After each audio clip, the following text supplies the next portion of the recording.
hodnotení.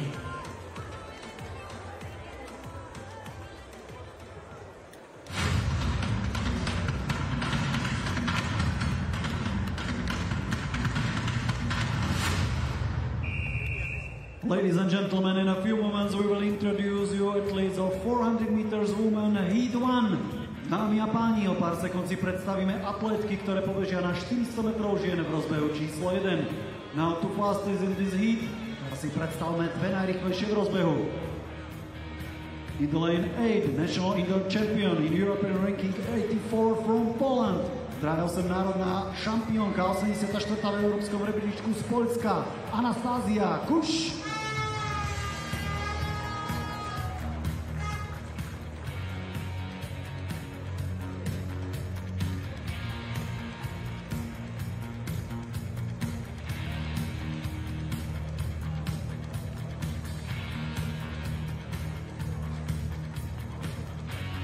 In the lane 3, silver medalist from EOF, from Slovakia.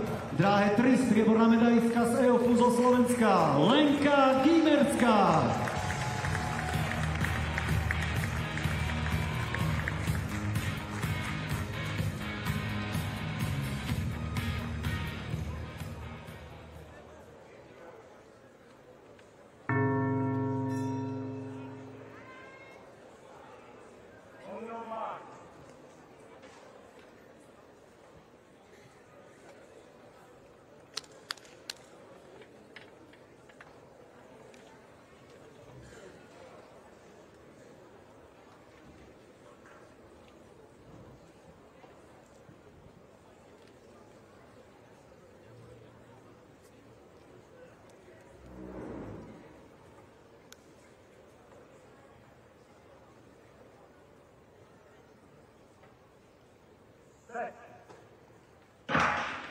Postupový kľúč aj na ženskej 4-kolke rovnaký ako medzi mužmi. Prvé 4 z rozbehu budeme dúfať a veriť, že aj Lenka Gimerská sa do tejto štvorice bez problémov zmestí.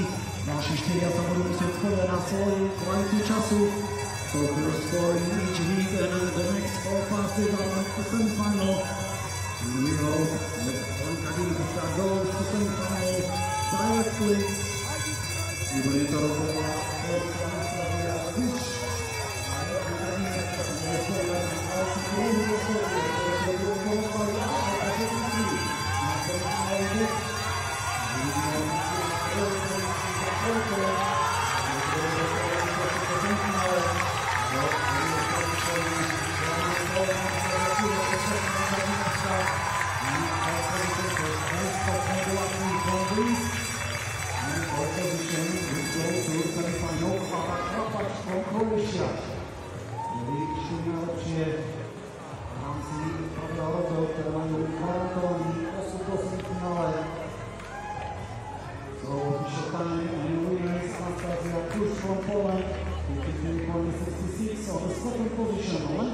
From Slovakia, 54.81.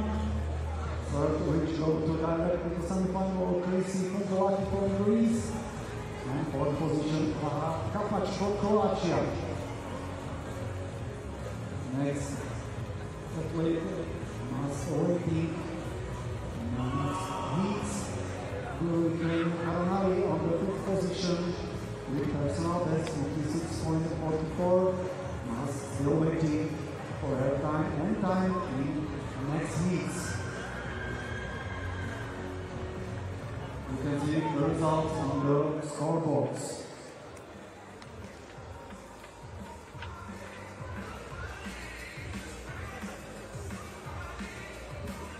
V hode kladivom sa podarilo splniť kvalifikačný limit aj fínskej reprezentantke Pini Körhe.